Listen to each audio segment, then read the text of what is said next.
La femme de Martinez Zogo, journaliste assassinée au Cameroun, a écrit une lettre pour demander une enquête internationale sur l'assassinat de son mari. Lettre de Diane Zogo, épouse de Martinez Zogo, journaliste assassinée au Cameroun. Cameroun Camerjanve. 26. 2023. Lire l'original. Martinez Zogo a été sauvagement assassiné, cela ne fait plus de doute pour personne. Alors, permettez-moi de saisir cette occasion que vous m'offrez pour interpeller et supplier solennellement toutes les hautes autorités morales du monde. Je veux ici interpeller personnellement, entre autres, le pape François, le grand imam du Cameroun, le secrétaire général de l'ONU, M. Antonio Guterres, le président de la Commission de l'Union africaine, M. Moussa Faki Mahamat, les présidents Paul Biya, Joe Biden, Xi Jinping, Emmanuel Macron, Macky Sall, et tous les autres chefs d'État, les premiers ministres britanniques et canadiens, messieurs Rishi Sunak et Justin Trudeau, le chancelier allemand Olaf Scholz, etc. Tous les prix Nobel en vie. Tous les défenseurs des humains. Toutes les associations des journalistes.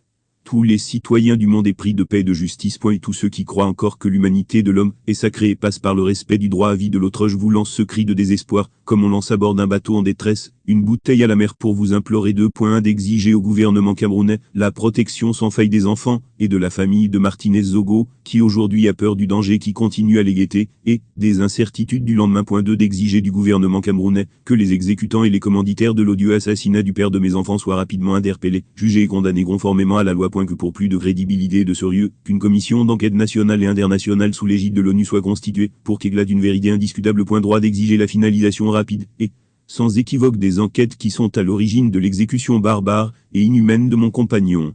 Ceci afin que celui-ci ne soit pas mort pour rien.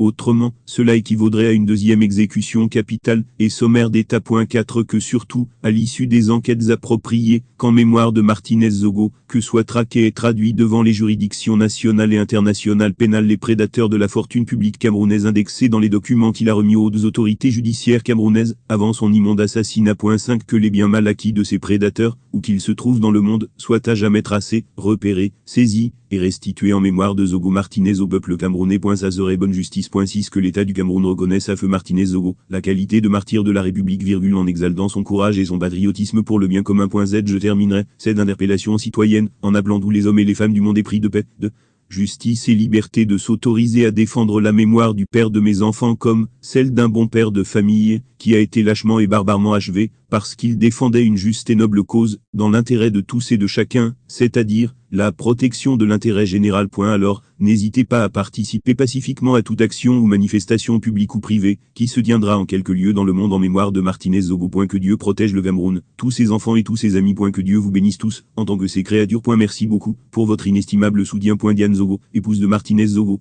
Je tiens à préciser que ce texte est pris sur la page de Claudiciard, le journaliste à RFI.